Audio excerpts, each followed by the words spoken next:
The 70s truly revolutionized American cuisine with creative and convenient dishes that made every meal feel special. Today, we're taking a deep culinary dive back in time to discover 30 forgotten side dishes that America needs to bring back. Get ready to taste the past. 3-bean salad. If you went to a potluck or a family picnic in the 1970s, you knew the 3-bean salad was going to be there. This tangy, savory starter seemed to appear at every potluck, picnic, and family gathering throughout the decade, almost as if it were a mandatory requirement. What made it so special? It was the perfect blend of color and texture. 3-bean salad is simply put a combination of green beans, wax beans, and kidney beans, marinated in a distinct sweet and sour dressing. The dressing was the real key, often a mixture of sugar, vinegar, and oil, spiced up with a bit of onion and green bell peppers for that necessary crunch and tang. When you looked at a bowl of it, the vibrant red of the kidney beans, the deep green of the green beans, and the yellow-white of the wax beans made it a visual centerpiece. For 1970s homemakers, this dish was the absolute epitome of culinary convenience. Why? The beauty of this dish was its shelf life. It could be made ahead of time, days even, and it could last for days. In fact, many argue it tasted even better after marinating for 24 hours, giving the beans time to really soak up that sweet and sour flavor. Best of all, it didn't require refrigeration at room temperature gatherings like outdoor picnics or church socials. You could leave it right out on the buffet table next to the deviled eggs and the Chex Mix. This made it a lifesaver for busy hosts and hostesses. The preparation was foolproof too. Recipes were often printed right on the back of canned bean labels, making it accessible to every home, regardless of cooking skill. If you were feeling fancy, regional variations sometimes included chickpeas or lima beans, and some dedicated cooks added celery for extra crunch. It had a distinct tangy, spicy flavor and interesting texture, making it the perfect cool side dish for a backyard barbecue, pairing perfectly with hamburgers or pulled pork. Waldorf salad. Ah, the Waldorf salad. This crisp, refreshing salad graced holiday tables and ladies' lunches throughout the 1970s. It was considered the height of sophisticated entertaining. While its origins date back to the Waldorf Hotel in New York in 1896, it hit its peak popularity in the 1970s, when every elegant restaurant felt compelled to feature its own unique version. The core elements were simple perfection: apples, celery, walnuts, and mayonnaise. But this simplicity allowed for creativity. While the original recipe was strict, 70s chefs got wild, often adding grapes, mini marshmallows, a true 70s signature, or even mandarin oranges to pump up the flavor and visual appeal. To achieve a truly proper Waldorf salad, you needed crisp Granny Smith apples, and they had to be cut just before serving to prevent that dreaded browning. The mayonnaise dressing was typically spiked with a touch of lemon juice and sugar to brighten the flavor. However, if you grew up in a household that favored a sharper tang, you know that some regions preferred Miracle Whip for that specific zingy bite. It was a staple in every community cookbook, a sign that the hostess knew how to put together an elegant yet approachable meal. Ambrosia. When you hear the word Ambrosia, which literally means food of the gods, you know you're talking about a southern classic that elevates a simple fruit salad into something truly heavenly. This side dish, often decadent enough to double as a dessert, was a creamy masterpiece filled with marshmallows and coconut. Ambrosia combined tropical flavors with creamy indulgence: fresh oranges, canned pineapple, drained of course, maraschino cherries for that classic pop of red color, mini marshmallows, and coconut. All of this was folded lovingly into either sour cream or Cool Whip. The choice between sour cream, more traditional Southern, and Cool Whip, more 70s convenience, was often a major dividing line at family gatherings. The magic of Ambrosia lay in the balance. You had to expertly balance the bright acidity of the citrus fruits with the creamy, rich sweetness of the Cool Whip and marshmallows. While the prep time was reasonably quick, around 20 minutes, it was crucial that the dish chilled overnight for the flavors to meld together into that unmistakable taste. Every family had their own small secrets to the recipe. Some added grapes for moisture, others swore by pecans for crunch or mandarins for extra sweetness. This dish was an absolute must-have on holiday tables, especially Thanksgiving and Christmas. It was usually displayed proudly in a clear glass bowl so the guests could admire the colorful layers. In some regions, it was affectionately known as the 5-cup salad, when made with equal amounts of 5 main ingredients. The ingredients were moderately priced back then, costing about $3 in 1973, equivalent to $20 today.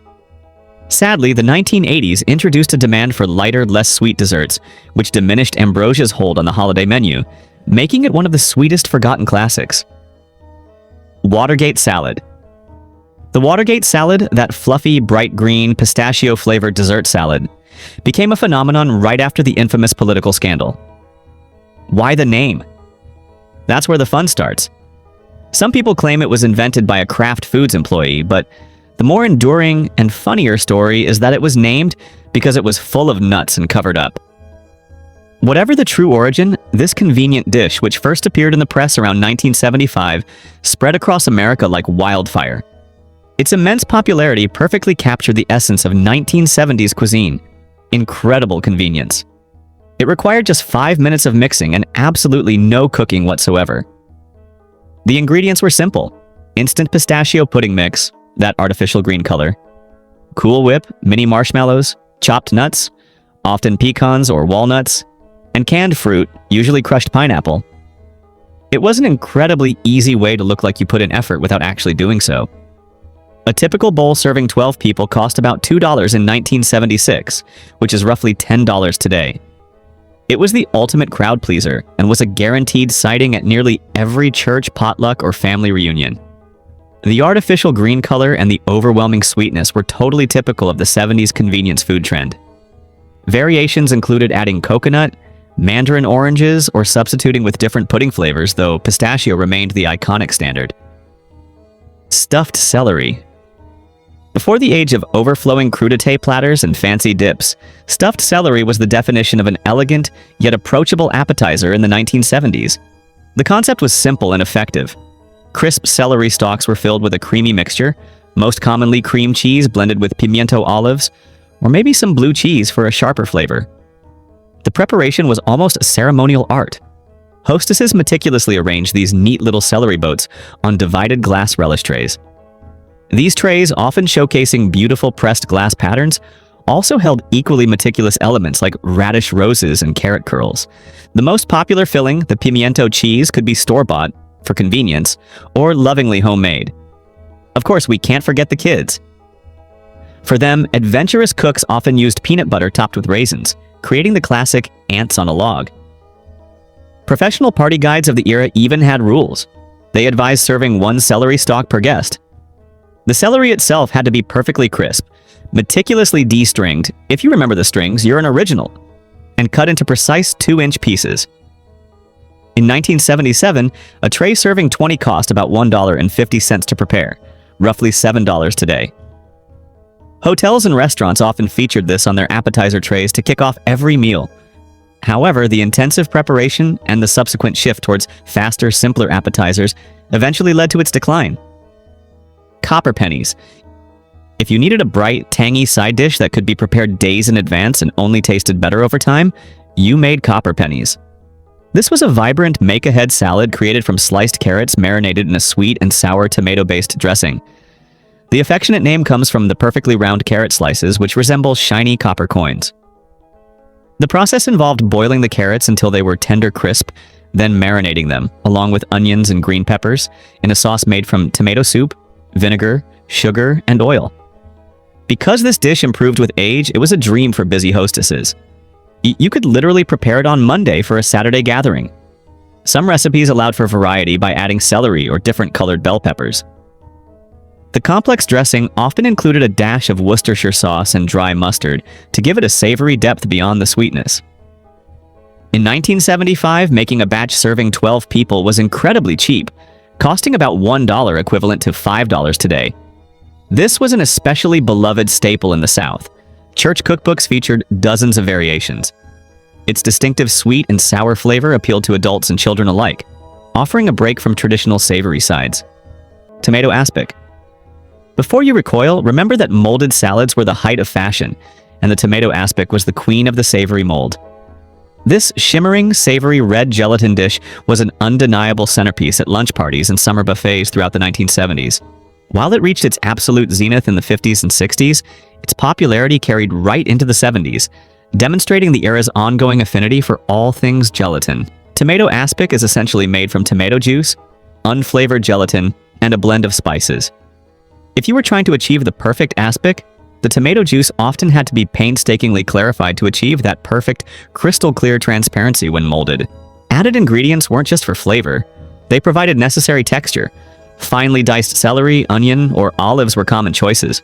The savory spice mix was often robust, including Worcestershire sauce, a dash of hot sauce to wake it up, and celery salt.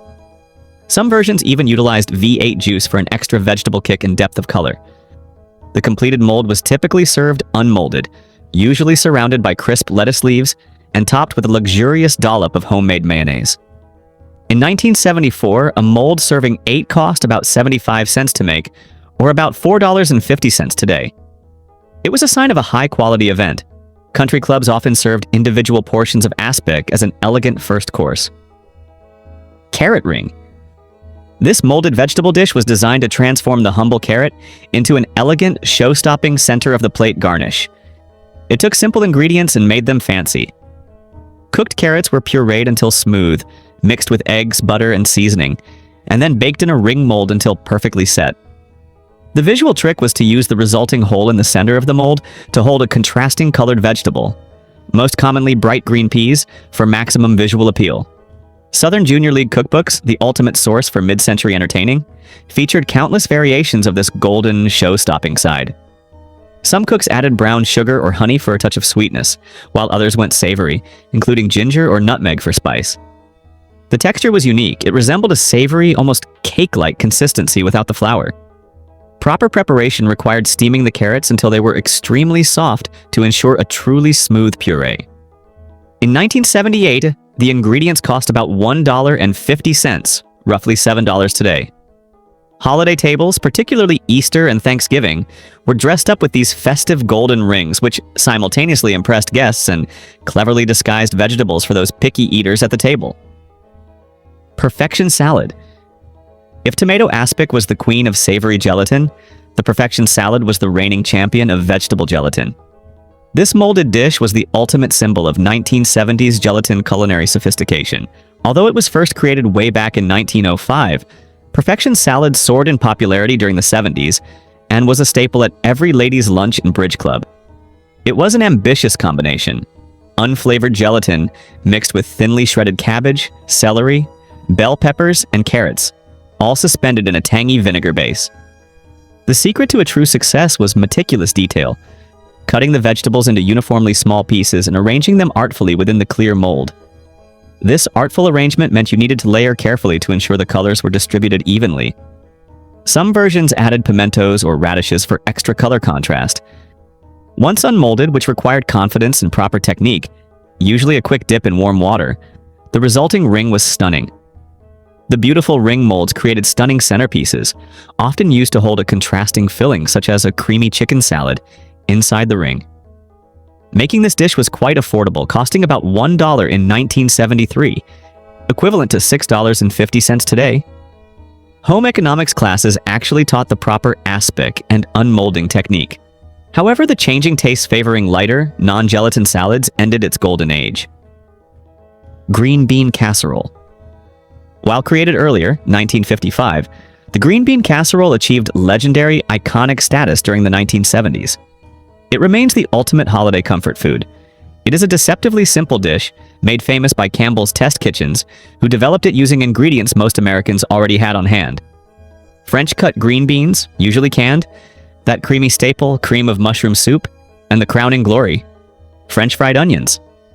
The 70s saw cooks getting creative with variations, adding water chestnuts for an amazing crunch, slivered almonds, or a layer of cheese added to the mix. While some gourmet cooks attempted to make it from scratch with fresh mushroom sauce, the vast majority stayed true to the original foolproof recipe printed on the back of the soup can. This dish was essential. A casserole serving 8 cost about $1.25 in 1974, about $7.50 today. It was present at every single holiday meal and countless potlucks. If you remember the 70s, you remember seeing Pyrex dishes of green bean casserole being transported to every gathering in those signature quilted thermal bags. Corn pudding. A true classic of Southern comfort food, corn pudding provided a sweet, creamy, and satisfying side dish that paired well with heavy meat dishes. It is essentially sweet corn kernels baked in a rich, custard-like mixture. The recipe combines fresh or canned corn with eggs, milk, sugar, and butter. Sometimes cornmeal was added to give it a necessary thickness and a bit of rustic texture. Its finished texture is intriguing, landing somewhere between a light soufflé and a dense pudding, topped with a crispy golden crust that hid the sweet, creamy interior. Traditional, ambitious recipes actually required scraping the corn cobs to extract every last drop of corn milk, a true sign of dedication. Some cooks enhance the savory side by adding cheese or even jalapenos for a kick. To achieve that perfect, silky consistency, it needed to be baked gently in a water bath, bain-marie. In 1976, ingredients for a pan serving 10 cost about $2, equivalent to $10 today. This rich, hearty side was an essential feature at Southern church suppers and large family reunions. Broccoli rice casserole. If you needed to get children to eat broccoli in the 1970s, you turned to this cheesy baked wonder. Broccoli rice casserole possessed the magical power to make broccoli appealing, even to the most ardent vegetable haters. It was a beautiful, convenient combination of frozen broccoli, instant rice, cream of mushroom soup, another Campbell's contribution, and that classic processed cheese, Cheese Whiz. This recipe often originated right on the packages of frozen broccoli, rapidly spreading across the nation via word of mouth and community cookbooks. Variations were plentiful, including substituting different cream soups, like cream of chicken, or adding water chestnuts for a crucial crunch. The secret to its success was ensuring the broccoli wasn't overcooked before baking, and of course, a crushed Ritz cracker topping was essential to provide that perfectly golden, crisp layer. Scalloped tomatoes. This baked dish took basic, abundant summer tomatoes and transformed them into a cozy, comforting casserole. Scalloped tomatoes uses fresh or canned tomatoes, layered meticulously with breadcrumbs, sugar, and butter, then baked until it was bubbly and piping hot. Its origins trace back to the Great Depression era, making it a natural, economical staple for 70s homemakers who appreciated budget-friendly meals. Bread plays a critical dual role. It absorbs the excess tomato juices, preventing soupiness, while also creating those deliciously crispy golden edges on top. Regional variations added layers of cheese, chopped onions, or garden herbs like basil. The flavor profile was unique, sweet, savory, and mildly tart, appealing to a wide range of palates. Using stale bread was actually beneficial, giving purpose to older slices while adding a satisfying texture. In 1973, a pan cost an incredibly low 50 cents if you used tomatoes from your garden, about $3.50 today. It was frequently served as a meatless main course during Lent, or as a hearty side dish at church potlucks. Creamed onions. You knew it was a major holiday, usually Thanksgiving, if creamed onions were on the table. This dish of pearl onions swimming in a thick, velvety white sauce was a true tradition. The preparation was often a labor of love, and the tedious process of peeling dozens of tiny pearl onions demonstrated a deep dedication to traditional holiday cooking. Thankfully, frozen pearl onions eventually provided much-needed convenience without sacrificing authenticity for most cooks. The rich cream sauce, a classic bechamel, was frequently spiked with a touch of nutmeg or a splash of sherry wine to add complexity and sophistication. The proper cooking technique required gently cooking the onions to maintain their integrity and keep them from becoming mushy. Some regions topped the dish with buttery breadcrumbs or a sprinkle of cheese before serving. In 1974, using fresh onions for 8 servings cost about $2, about $11 today. Even the great Julia Child had a version, often incorporating cream and Parmesan cheese, which elevated this humble side dish. Harvard beets. If you needed to add a vivid, dramatic color to your formal dinner table in the 70s, you served Harvard beets. These sweet and sour glazed beets provided an elegant, deep red color that was particularly striking during the holidays. The dish is made by simmering beets, whether fresh or canned, in a sauce created from sugar, vinegar, and cornstarch, until it achieves a perfect glossy glaze. Its ruby red color added undeniable elegance to any plate. The origin of the name remains a fun mystery. Some believe it relates to Harvard University's crimson color, while others trace it back to a specific restaurant in Cambridge. Variations included using orange juice, adding cloves for aromatic spice, or a touch of butter for extra richness. Achieving the perfect glaze was tricky, requiring careful cooking to avoid the sauce becoming overly gummy. In 1977, a serving for 6 cost about 60 cents if using canned beets, $3 today. You would find a version of this dish in virtually every era cookbook. Savory zucchini bread side. If you were a gardener in the 1970s, you know that when the zucchini harvest hit, you had to find endless creative ways to use it all up. Enter the savory zucchini bread side. Unlike the sweet breakfast bread versions, this side dish was savory, focusing on combining garden herbs, cheese, and significantly less sugar. The shredded zucchini was a masterstroke, adding crucial moisture without overwhelming the flavor profile. Customization was encouraged. Variations included adding sun-dried tomatoes, a sign of a gourmet cook, chopped olives, or different sharp cheeses. The most important secret to success was squeezing out all the excess moisture from the grated zucchini before mixing, ensuring the loaf wasn't soggy. Some versions used biscuit for quick and easy preparation. In 1979, making a loaf cost about $1, equivalent to $4 today, making it incredibly economical. Restaurants often served warm slices with a pat of butter, alongside the main course, treating it like a specialized dinner roll. The abundance of summer zucchini made this dish both cost-effective and delicious, but it faded as people sought faster side options. Spinach soufflé. The 1970s loved convenience, and the spinach soufflé was the answer to bringing French culinary sophistication to the American dinner table without all the fuss. Stauffer's frozen version became the gold standard, but dedicated home cooks also created their own using frozen spinach, eggs, and plenty of cheese. The convenience of frozen portions meant you could serve elegant greens in a matter of minutes. Homemade versions allowed for creative additions, such as water chestnuts or artichoke hearts for added crunch. Again, the key trick was to meticulously squeeze all the water out of the thawed spinach to achieve the perfect, fluffy consistency. Swiss or Gruyere cheese often provided that authentic, nutty flavor. In 1975, a homemade soufflé pan cost about $2, equivalent to $12 today. Dinner parties often featured impressive individual ramekin cups of soufflé as an elegant side. This creamy disguise even worked on kids who usually refused to touch spinach. Marinated mushrooms. These tangy little bites were a must-have on every relish tray and antipasto platter in the 1970s. Marinated mushrooms were a sign of a good spread. The preparation involved soaking whole button mushrooms in a tangy Italian dressing, or vinaigrette, for several days. The mushroom farming boom of the 1970s made this dish affordable and accessible year-round. For homemade versions, the marinade was typically rich with herbs, oregano, basil, minced garlic, and high-quality olive oil. The goal was for the mushrooms to fully absorb the flavor while maintaining a firm texture. Some cooks threw in pearl onions or cherry tomatoes to expand the platter.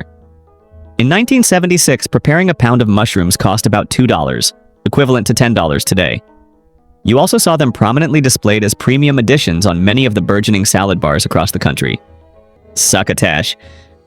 A deeply rooted Native American staple, Succotash saw a significant revival and modernization in American kitchens during the 1970s.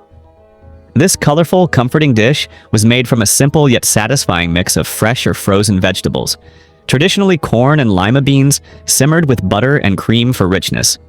The name itself comes from the Narragansett word Succotash, meaning boiled corn kernels. Southern versions often enrich the flavor by adding okra, ripe tomatoes, or even bacon for that deep, smoky richness. For cooks, the key challenge was timing. It was important to cook the beans until tender before adding the corn to prevent the dish from turning into a mushy consistency. Some added red peppers for color and a mild spice. In 1976, a pot serving 6 cost about $1, using frozen vegetables $5 today. This economical and hearty dish was featured prominently in both soul food restaurants and everyday family kitchens. 7-layer salad. If you wanted to truly impress guests with a salad, you made the 7-layer salad. This spectacular dish was designed purely for visual drama, showcasing its colorful ingredients through the clear glass bowl it was served in. The essential layers typically included crisp lettuce, the base, sweet peas, chopped onions, crumbled bacon, shredded cheese, and a thick, creamy mayonnaise dressing, which acted as a seal. The genius of this dish was its make-ahead capability. It could be assembled entirely up to 24 hours in advance. Success depended on careful execution for each layer. For example, the recipe often called for adding frozen peas without thawing them to ensure they maintained their crispness. Crucially, the thick mayonnaise layer was spread edge to edge, acting as a protective seal that prevented the lettuce from wilting prematurely. Some variations added hard-boiled eggs or water chestnuts for additional texture. Pickled beets and eggs. This vividly colored dish was a fascinating blend of Pennsylvania Dutch tradition and 1970s party trends. Pickled beets and eggs offered a dramatic visual statement on any buffet. The process involved taking hard-boiled eggs and marinating them for several days in the bright, deeply pigmented brine left over from pickled beets. The result was a shocking, mesmerizing pink-purple color that made them perfect for buffet spreads and salad bars. Beyond the home, this dish was a common staple in taverns and roadside diners. Bar owners discovered that this savory snack actually helped boost beer sales. The pickling brine was a perfect mix of vinegar, sugar, and spices combined with the beet juice. The eggs required several days of soaking to ensure the color fully penetrated beyond the surface. Cheese ball accompaniment. While the cheese ball itself remains a recognized appetizer, it's the elaborate accompaniments from the 1970s that truly deserve recognition. The cheese ball, along with fondue, defined the party appetizer and side dish scene of the 70s. The presentation was key. This centerpiece was surrounded by carefully arranged platters of various crackers, fresh vegetables, and specialized, often decorative, spreaders. Restaurants and party guides of the time often prescribed the exact arrangement needed to achieve sophistication. The crackers were crucial, offering textural variety. Choices like rye rounds, water crackers, and Triscuits were standard. Celery sticks, bell peppers, and cucumber slices provided a necessary freshness to cut through the richness of the cheese. Relish trays. While we touched on the relish tray with the stuffed celery, the classic relish tray deserves its own mention as the ultimate forgotten side dish ensemble. The relish tray was essentially a highly structured, organized vegetable and pickle platter, usually served in the previously mentioned divided glass relish trays or a lazy Susan. It was an institution. It was always the first thing put on the table and the last thing taken off. What was on it? The contents were predictable but comforting, often containing olives, green and black, gherkin pickles, baby sweet pickles, homemade bread and butter pickles, pimento stuffed olives, and occasional employees would take ground beef, shape it into patties, and grill them on the griddle as your order came in. The meat would sizzle, filling the kitchen with the unmistakable aroma of real beef cooking. Thank you for joining us on this flavorful journey into the past.